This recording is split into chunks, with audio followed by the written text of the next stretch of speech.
Why is it so important that the Bible be our foundation? Yeah, the Bible should be our foundation so that we have a standard to fall back on and test things to. So if we don't have that, all we have is opinions and feelings. And Adolf Hitler had an opinion and feeling, and we see how that turned out. So we need a standard and laws that we can test our faiths and beliefs by. God is trustworthy in what he says. His word is everlasting, and God is not a man that he shall lie. Numbers 23:19. Yeah.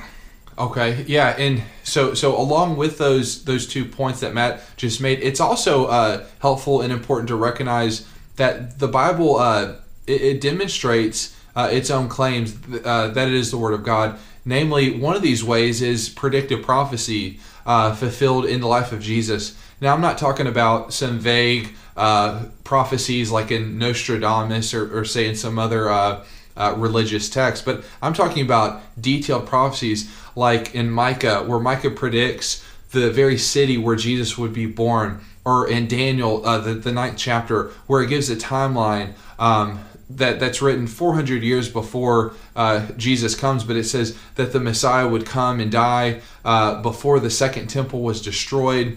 The nature of how he'd be born through the Virgin Mary in Isaiah 7, the nature of his ministry in Isaiah 35, Isaiah 61, how he would be rejected by his people, Isaiah 53, how he would die, Psalm 22, his hands, his feet would be pierced, he'd be crucified, and that he would be from the lineage specifically of David.